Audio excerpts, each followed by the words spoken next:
Well, hello everyone, and welcome to More to the Story with Molly White. I am glad you joined me again today, and I'm glad to be back. I've been out for a couple of weeks, and I've really missed being on the show, but I'm so thankful for my co host, Mary, who's carried the weight for me, and I'm really grateful for her. And she's going to be my special guest today. But before I bring Mary in, I just want to give a shout out to our show sponsor, Dr. Stephen Hotze with the Hotze Health and Wellness Center, who's just been a stalwart for us. He's just been a huge supporter, and he makes this podcast possible. And we just want to encourage you, if you would like to be a sponsor of this podcast, if you would like to donate to this podcast, you can go to operationoutcry.org and click on more to the story, where you'll see us on there, and you'll scroll down and you will see a link where you can donate or you can become a sponsor. And we invite you to do so, because this podcast is making the difference for the cause of life. Today, we're going to be talking, and I'm going to be interviewing Mary Browning, my co host, who is in Missouri. And if you recall, Missouri passed Amendment 3, which we've had several shows on about this. But Amendment 3 is not just a pro abortion amendment, but it is pro sexual anything, perversion. It just stretches way out, and I'm going to let Mary explain it a little bit more. But I want you to invite others, click and like, make comments, please, to help us know that you're listening, and that you're involved in this conversation and understanding what's going on. So, Mary, come on in and say hello, and we'll get started talking about what you did yesterday. Thank you, Molly. So good to be with you again today, and nice to have you back. You were sorely missed. Oh, well, thank you. Yes, yesterday the Amendment 3 was in the court. Okay. So one of the things that is going on with Amendment 3, which was an amendment called putting reproductive rights. It was called reproductive rights, freedom for reproductive rights. So it's broader than just abortion. But one of the things that happened as soon as that vote went in, Planned Parenthood sued the state, saying the statutes that were on the books that had been passed over many years were unenforceable now, because they should be considered unconstitutional, because abortion was in the Constitution, and the reproductive rights language they used in that amendment. So, Molly, as you know, other states have faced some type of amendment to their Constitution, and we anticipate there'll be more in the future.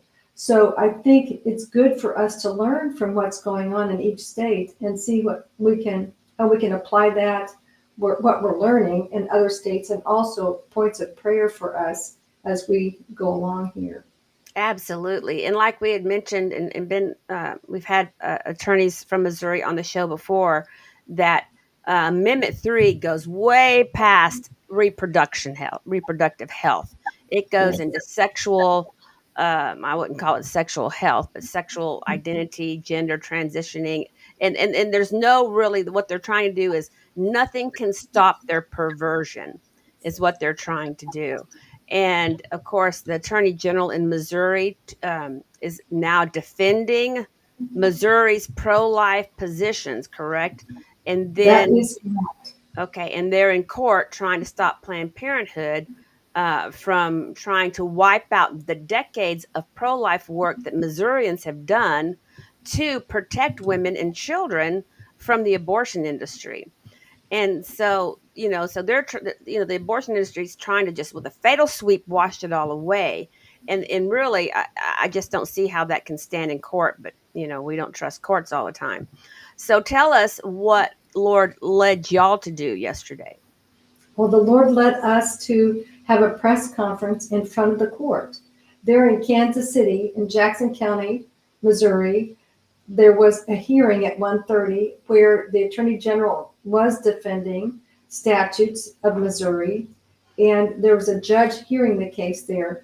And we felt like, in order to show support for the laws of Missouri and the position the Attorney General was taking as they were defending the laws against the attack from Planned Parenthood, that there was a group of us, members of Operation Outcry, women that have abortion in our past, and we stood in front of the courtroom to tell, or not, excuse me, not in front of the courtroom, but in front of the courthouse at a press conference to tell what harm we knew came from abortion, to tell more to the story on this topic, as you and I are good to say, and as you are, when you founded this podcast, it's part of what we want to do is get the word out.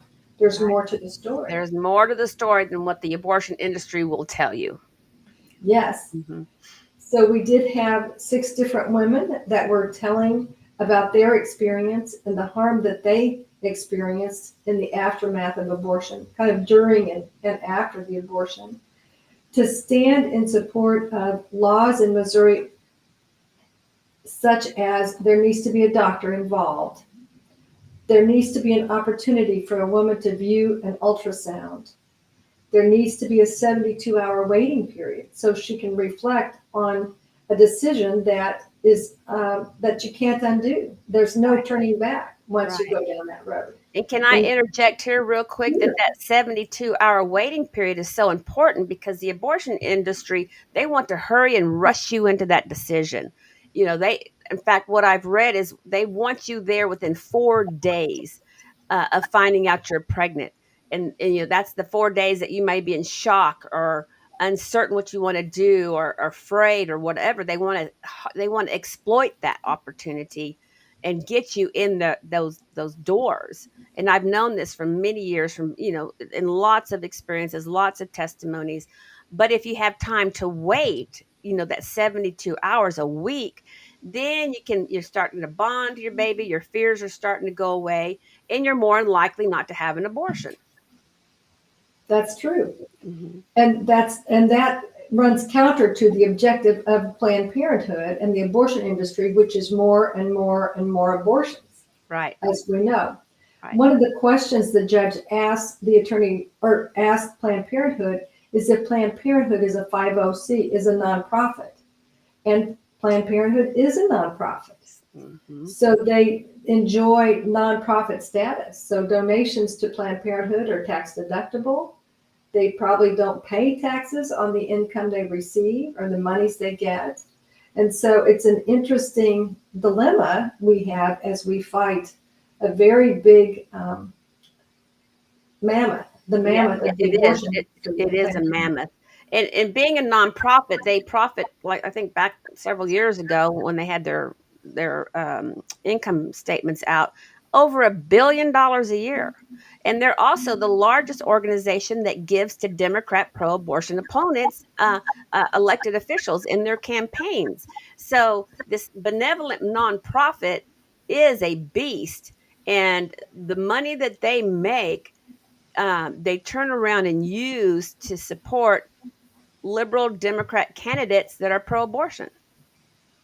Plus they have the money to hire the best attorneys, to sue the states, to push to make sure that there's no bars that will prevent them from doing abortions. That's exactly right. And something you mentioned makes me think of 2 things.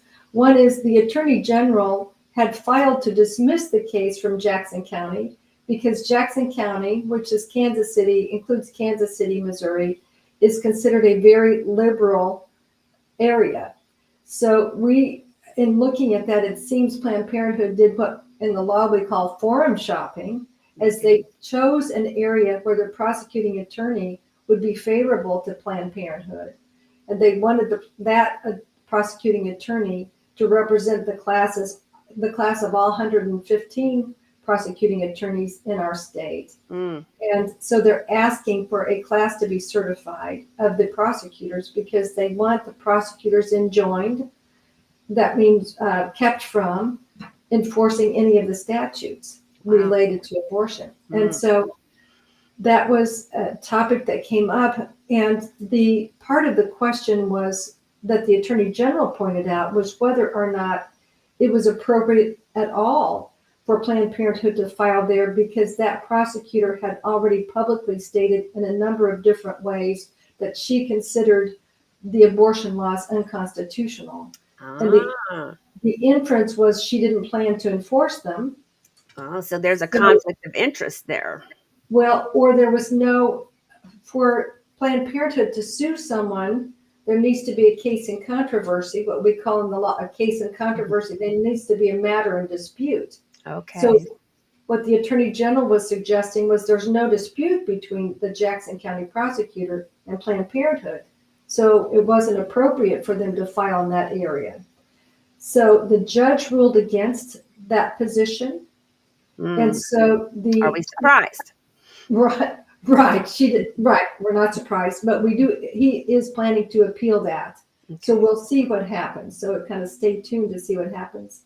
But that was, he was wanting to have her dismissed and then move the case to where all the state defendants reside, and that is in Cole County. So, which is Mm.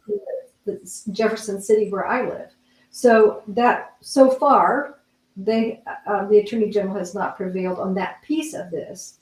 And she has not ruled, the judge has not ruled yet on whether or not to grant Planned Parenthood's request that no statutes would be enforceable Mhm. while Planned Parenthood rolls out abortion in Missouri and while their lawsuit Wow. passed.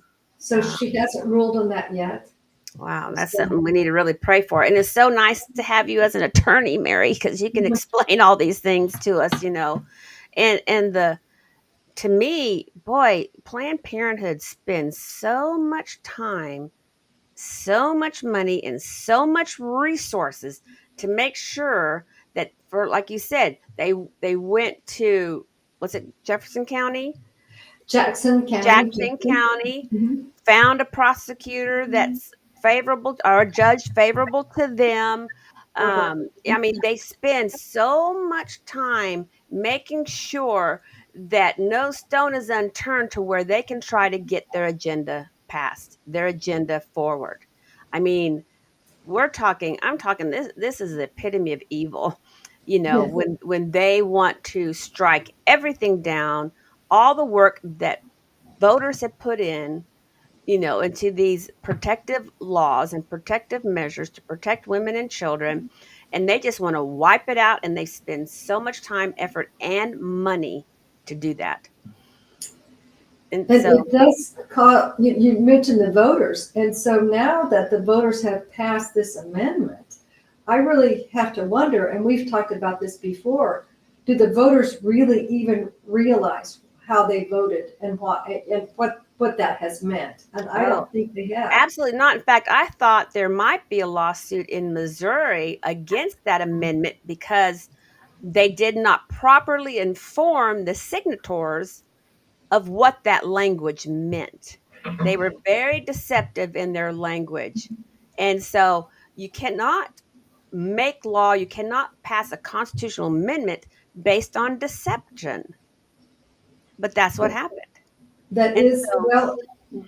I think that's the way many of us believe, that there was a lot of misinformation. And so there may have been confusion and deception, outright Yeah. deception Well, you over might what call it misinformation. I call it downright deception. It's deception. downright deception. That's the way they operate. That's the way they've always operated. In fact, everything about Planned Parenthood was birthed on deception. Yes. And we'll do a show on that one of these days, about the history of Planned Parenthood. But it was Mhm. all based on deception, and even getting abortion in the Constitution as a woman's right in our Constitution that we fought so many years for to overturn. That was based on deception. That was deceiving about how many women have died from illegal abortions. They deceived the plaintiffs in those cases. Everything was based on deception, and that's why we're here with more to the story, With more to the story. to Yes. expose that deception and the rest of the story. Really. Yes. Hmm. One of the other pieces, when you mentioned earlier, there were two things that called to mind for me. One was that other piece we just talked about, and the other one was that Planned Parenthood has the attorneys that they brought in were, none of them were local. They were all from their corporate. Mm. So one of the points our Solicitor General in arguing for the Attorney General's position was that they say they're a locally, sort of owned and operated, but they had affidavits from three former Planned Parenthood managers who had said that Planned Parenthood passes policy from the net, has policy they push down onto all of their affiliates, or all of their providers, Mm. where they're pushing for more and more and more abortions. And he said that fact was solidified by the fact they had all corporate attorneys that had been flown in to argue. And there were probably 10 attorneys, Molly. Wow. I Wow. didn't count them all, but Wow. there were a bunch. Did And you get to go in the courtroom? yes, Oh, good. yes, And all the we, other ladies, did they go in as well? Oh, good. yes, we Good. were all able to go inside and listen to the argument. And Awesome. as you mentioned, it, I wondered if it felt like watching paint dry, because, Mhm. watching arguments can be kind of boring. But I think more than anything, it's the language we lawyers use. And so it was hard to understand really while in the courtroom. It was not for me because this is an area I've been swimming in for a while. Mhm. So I was glad to be able to help them Well, understand better. another important side of this to me, just your presence and the Holy Spirit presence in the courtroom has made a difference. You don't have to Yeah. say anything and you don't have to do anything, but just the presence of the Holy Spirit in that courtroom through you and the other ladies and whoever else might have been in there has really is like mm, put a line in the sand or a barrier that the enemy cannot go beyond. You Yes. know, you Yes. can't. It really can't even manifest to that degree when the presence of the Holy Spirit is there. There were a number of pro-life people in the courtroom because we knew them. We knew who they were. Mhm. And we had put the press conference out, not really knowing who might show up. And we had probably 20 reporters and a Oh, number of cameras. So we had the New York Times, the AP, wow. all the local affiliates there in Kansas City, and some of the major networks. So we had no idea. And I'm just going to guess that they all have offices right there in Kansas City. So once the word got out, they came and joined in the press conference. Praise So, God. Praise and God. many of the members of the press then went into the courtroom as well. And y'all So are local women. You're we're Missourians. There were Missouri. Missourian women there sharing their testimonies, as opposed to Yes, Planned Parenthood flying in their corporate attorneys to sue yes. on behalf of Missourians or women or whatever. So that's a huge difference, And just so I haven't confused anyone, we were standing in outside the courthouse right? at a press conference, so none of us testified. And at this stage, the court didn't take any live testimony. They had written affidavits from different ones, some of Yeah. whom are people we know. Awesome. Well, you did, though, stand outside the courtroom. You did share testimony about how abortion hurts women and the exploitive nature of the abortion industry. And I guess that was my point: is that you're local women, Missourian women, Yes, standing there sharing your stories as opposed to the outsiders that came in you know, yes. when they came into the court. So good for you. I'm so proud of you Well, and all the ladies that shared. And I know the power of testimony. We overcome the enemy by the blood of the Lamb and the word of our testimony. And I have no doubt that God is going to continue to use you and the ladies in Missouri as this case moves forward. And then what's our prayer points, Mary? well, our prayer points are really um, that I think the first prayer point is that the court on appeal would decide that Jackson County prosecutor is not an appropriate representative for the prosecutors in Missouri, and dismiss her and move the case to Cole County. Good. That would be one prayer point. Another prayer point would be that the court would deny the preliminary injunction. So Yeah. the quality of the statutes that have been passed over time while the case winds its way through the court. Yes. Because the Planned Parenthood was wanting a decision essentially before any evidence is presented about why none of the statutes apply in light of the the constitutional amendment.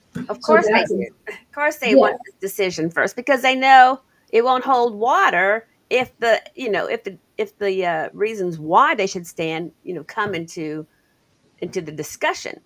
They want it all done quickly and without protest, without argument, without justification. So, yes. well, And there are two more prayer points that I can think of. And one is Planned Parenthood has coined a term called advanced practice clinician.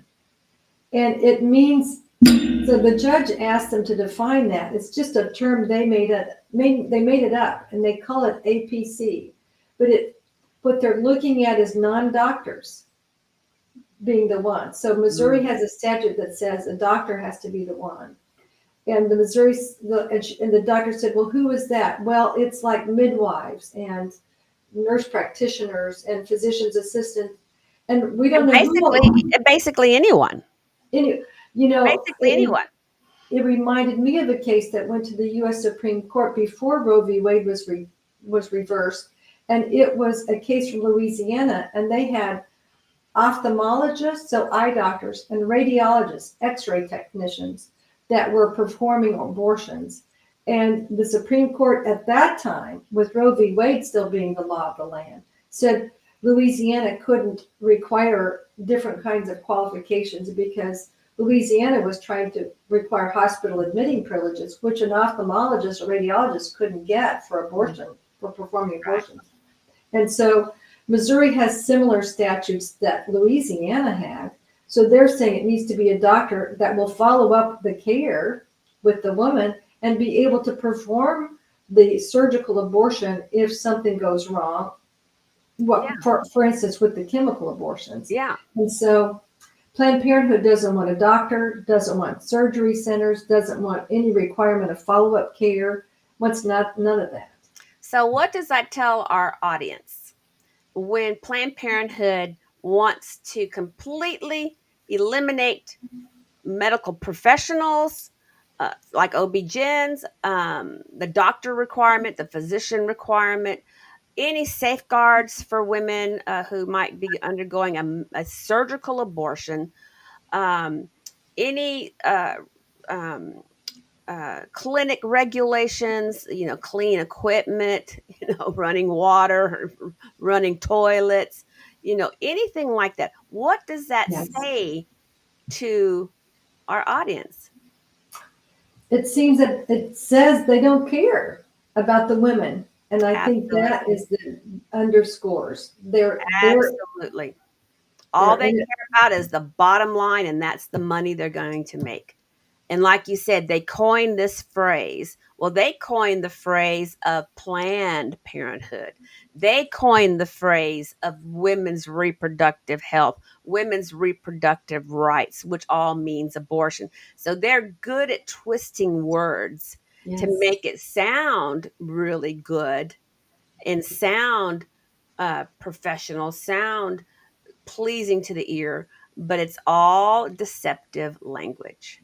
Yes. All It is. deceptive language. Kind of reminds me of the scene in the Garden of Eden when Satan said to the woman, "Eat of this fruit." And then she said, "No," she resisted, "No, we're not supposed to eat of this fruit." And he said something like, um, "Surely you won't die." What was it? Now I'm gone blank on it. Didn't God say? Yeah. And so he used deceptive language to seduce, to deceive Eve into Yeah. eating the fruit. Yes. And that so reminds me of the practices of Planned Parenthood. That's a really good analogy, Molly. You know, So good. if they were to speak the truth, if they were to coin phrases in the truth, they wouldn't have a business. That's right.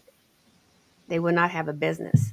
Well, we've got just a few minutes remaining, Mary, and we have another guest, but let's kind of recap real quick what's going on in Missouri and how we need to pray. I think what we really want is we at least want the laws to be enforceable that are on the books. Right. And that And is a these are laws that protect pregnant women and girls yes, that Missourians, like Texans and other states, worked so hard through the legislative process. We yes, went to our elected officials. We testified on the bills that were laid out before us. We yes, even created, a lot of us even created these bills because we knew the necessity of protecting pregnant women and girls from the abortion industry.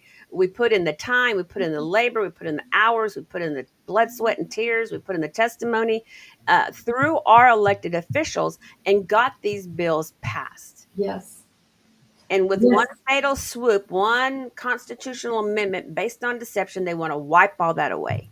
yes. That's exactly right. Mm-hmm. That's exactly right. And then so the next thing is they want to have unfettered access to abortion in Missouri while this case is in the court process and Yes, in the legal process now. yes. So who knows how long it would take to go to the appeal process and to get another hearing, correct? Well, yes, the appeal of whether or not the Jackson County prosecutor is an appropriate representative is Right. one appeal level, but the preliminary hearing is really, well, the whole case, while they do the process of discovery, asking each side, what evidence do you have? What information would you present at trial? And that could be sometimes a year or even more, Molly, before that were to happen. So by that time, Planned Parenthood would really be ramping up Yeah. Oh in a yeah. system with essentially no protections for That's right. women and girls They'd have facing their abortion. claws. They'd have their claws in it.